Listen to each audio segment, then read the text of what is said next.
This is my Japan Victor Corporation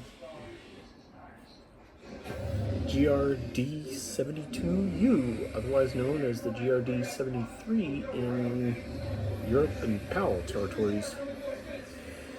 This is a video light control.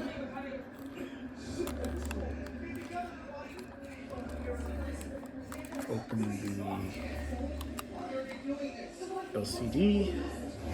You get some basic playback controls, and combined with rewind is the night, or JVC calls it the Night Alive feature, which I like better than Sony because it actually makes dark scenes full color. It's actually really good, even though it runs at a 4 frames per second minimum. These buttons here are for still images. That is an SD card slot. Now, this camcorder is really weird. It only takes up to a 32 megabyte, not giga, megabyte memory card because of weird limitations of its internal software. That's the internal speaker. This switch goes between normal video mode and still capture mode, where it sends the photo directly to the SD card.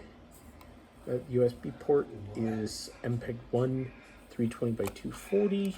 And then of course the standard mini firewire port, 4-pin firewire, so you get full quality video through that, whereas that's kind of a compromise because many more computers came with USB.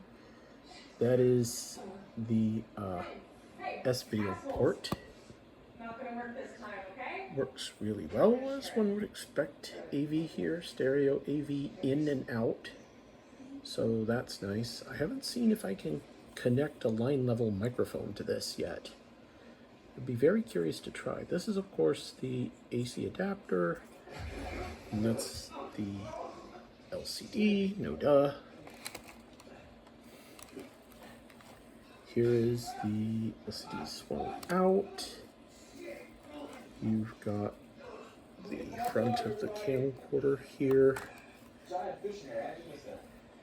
So that's of course the lens cap.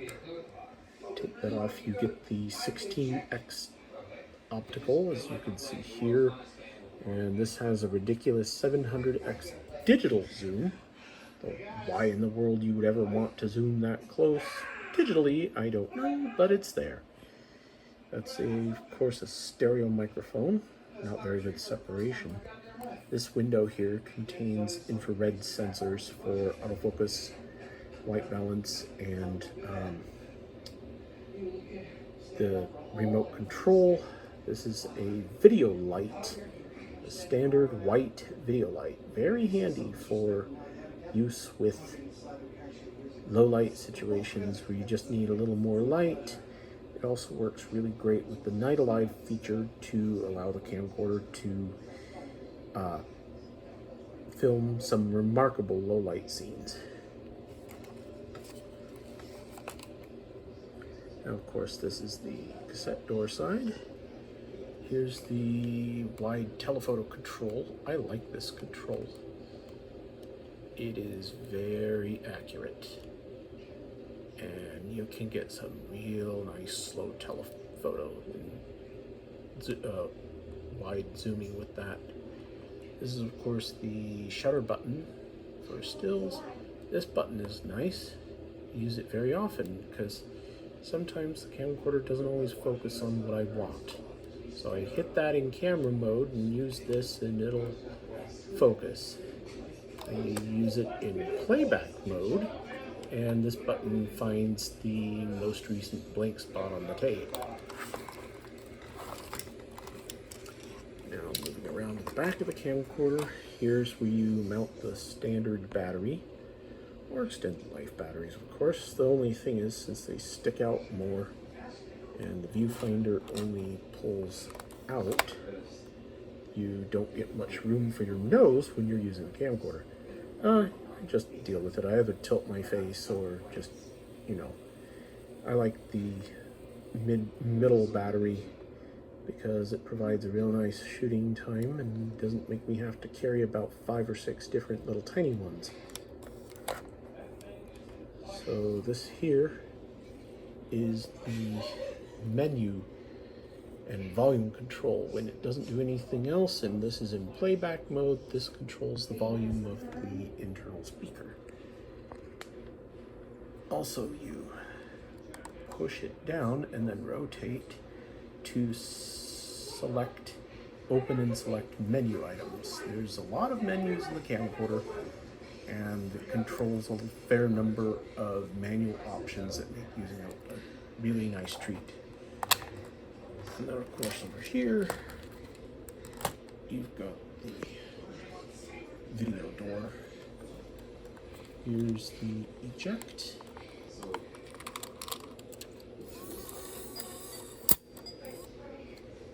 And that's of course where you put the tape. So to close it, you just push right here. And of course you can see it withdraw the tape. This uses MiniDV tapes and produces some very, very nice results. So now when you turn it on, the power LED will come on and the camcorder will play a little tune, but you notice I turned it on, nothing happened. This has a feature called Power Link operation. You either pull out the viewfinder or flip open the LCD. And when you do, camcorder will automatically power on. I really like that. This LCD works really well. And of course you can tilt it that far and then keep going for selfies that far. You can even close it onto the camcorder body if for whatever reason you want to watch whatever it is you're filming with the LCD not sticking out, but still useful. Now, one minor complaint is in order to access S-Video, USB, and DV ports, you must flip the LCD open. However, there is a menu option that, when engaged, you can choose to have the camcorder use the LCD or the viewfinder more. I have it set to LCD because it just makes more sense most of the time. However, if you set it to Finder, you can flip open the LCD and not age the backlight lamp. This uses a cold cathode fluorescent lamp, and it is, as you would expect, a finite lifetime. Now these are various different fader and wipe effects that you use between scenes. If you're using the camcorder as the primary editing device, I use iMovie, so I don't need to worry about, you know, wipes and fades and such. I just have iMovie do a bunch of cross dissolves. So I practically never use this feature. In fact, I haven't even engaged it since I got the camcorder. This is extremely important. You get lots of nice shutter speed features and a couple of, you know, the usual novelty functions as well. The 1/60th and 1/100th shutter lock speeds are very handy. 1/60th is good when you're recording a cathode ray tube television, and 1/100th is good when you have a light source that might cause flickering. And of course, you have manual exposure control. So you set it to manual. You can either increase or decrease the brightness up to 6 units each. So you've also got automatic white balance, and this is incredibly handy because this is manual white balance. You have the ability to have the camcorder calibrate to a white or neutral gray item and manually balance any scene the camcorder is in, including lighting situations that it may not have ever foreseen. You've got fine, which is daylight, cloud, which is a cloudy, hazy day, and halogen. Halogen tends to be compatible with things like cold cathode fluorescent lighting and other such things. Usually, of course, you just leave it on auto white balance because it's just easier, but you have manual in case you need it. There's the record modes. Now, one nice thing is if you really want to use digital zoom, but you don't want it to be a grainy mess, is you can set it to 40 times. That's actually somewhat useful because even though it's still digital zoom, once it reaches the 16 times range, it'll actually give you some leeway for the camcorder to process the image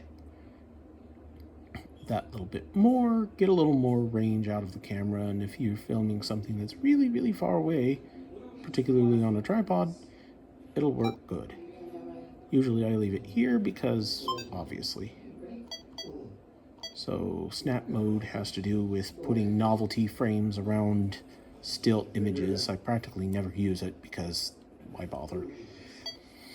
Gain up. This control is very important. Normally I leave it on AGC because it significantly impacts the camcorder's low light performance. If I set it to off, the camcorder practically has no low light performance. And if I put it on auto candle A, that makes it automatically engage night alive when the camcorder is in a very low light situation. I prefer to leave it on AGC because that makes it so it doesn't get a surprisingly low frame rate when dealing with dark subjects. But it's still enough to let the camcorder function. This has a very remarkable digital image stabilization. Telemacro allows it to zoom into a subject that is a lot closer than you would normally be able to focus on even when using the telephoto feature. Wide mode is pretty standard for DV. You have 3 options: off, which I normally keep it in; cinema, which just adds black bars to the top and bottom of the screen. Not that useful, but nice if you're dealing with a 4:3 aspect output; and squeeze, perhaps the best option of all of them because it makes it for an anamorphic widescreen, basically the same as a DVD. You can use that to fit the camcorder image on a modern 16:9 displays with no stretching. Very handy. Wind cut is an automatic noise reduction feature. It is surprisingly effective. The only thing is, with it on, the audio fidelity of the camcorder microphone is severely hampered. If you turn it off, you may get the head drum noise, but you also gain an entire full range microphone, and the microphone on this camcorder is surprisingly good when you have the noise cancellation turned off. Now, of course, these are some fairly standard features. Here you can imagine what they do, and then this shows the screen brightness. Now it's independent brightness for the LCD and the viewfinder. On screen controls whether or not you get the status indications on the audiovisual outputs or only internally on the camcorder. I usually keep it there because that's just nice. Date and time has 3 settings: off, auto, and on. Off doesn't record the date and time to the tape. Auto lets you use it, but hides it after about 3 or 4 seconds after the recording starts. And time code is the minutes and seconds that the tape has been running. this camcorder features an automatic tape remaining counter. So I don't even need this for anything more than watching how long I'm recording something, because it is very handy to know when you've hit 5 seconds, the usual recommended time for scene duration. So that's that menu. This right here controls still image quality. The record select lets you record stills to either the tape or the tape in the memory card. And in video mode, the camcorder only uses 640 by 480, but it is capable of 1024 by 768 interpolated from the 600,000 pixel sensor used in this camcorder. So that's pretty much all those features. Now, if you're dealing with the camcorder in a dark place, you hit Night Alive, and it automatically causes the camcorder to increase its frame rate, or increase its light sensitivity at the cost of frame rate. So you can see that causes the camcorder to lose frame rate but gain video fidelity. As you can see, the color reproduction is actually surprisingly good when it's in low light mode. And of course, in this mode, normal, you have just the normal standard everyday frame rate. And of course, backlight mode. And that's pretty much that. This is the record start stop button. It isn't labeled as such, but that's what it does. You push it to start a recording and push it to stop. That's pretty much that. Camcorder is fully working, as you can see. Now, if Night Alive is engaged and the lighting level is extremely low, you actually have a situation where little dots can show up in the recorded image. According to the manual, that isn't a defect, it's just something that happens because there's always defective pixels on the CCD, and those defective pixels kind of turn on hyper strong when it's amplifying the ever-loving heck out of the CCD to make the Night Alive feature work. Now for the video light, you have two settings. You push it once and it turns the video light on. The nice thing about this first setting is if the subject is actually dark enough, it will also engage Night Alive. So you've got a combination of the video light and Night Alive, and it's a lot better than Sony's Night Shot, because you don't get ghost images, you get real full color nice images. And the second time you push it, it automatically engages and disengages the video light and allows for the camcorder to be useful in more situations, and is probably another nice automation that the camcorder does to kind of help out the user. And like if you don't know, or like you're going in and out of buildings and things constantly, you can use that feature to allow the camcorder to turn its video light on and off automatically as necessary. And then of course the way I usually keep it is just off, because I want to have a little more control over it. So like I said, use this to turn on the menus, and then here's playback mode. I do not have a tape in the camcorder, so of course you're not going to get very many things, but here's the menu when it's in playback mode. You can choose between stereo, left or right audio channels. Narration controls whether or not you are replacing sound on the tape. This requires the original recording to have been made in 12-bit mode because that gives you MiniDV's maximum of 4 audio channels. However, the peak audio quality is reduced in that mode, and it's recommended to record in 16-bit mode because iMovie and other editing suites don't really like 12-bit audio.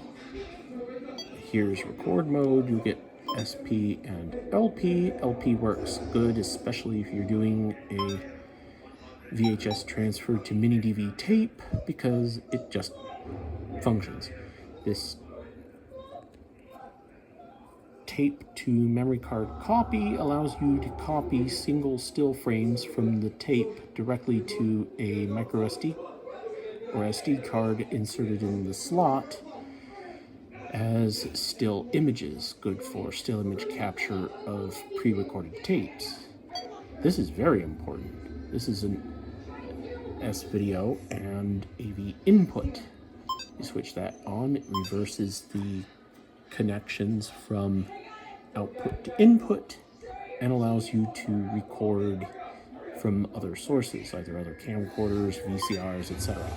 This camcorder features a frame time-based correction, so it's good for VHS tapes where the image may wiggle and jitter around and the camcorder actually steadies it. There's the same features from the camcorder mode for that, and then here you get some of the same features from the camcorder mode again. So I think to control 16-bit audio or 12-bit audio while in video mode, you actually use the narration feature here. Off, of course, you get 16-bit audio. On means that you are playing back the secondary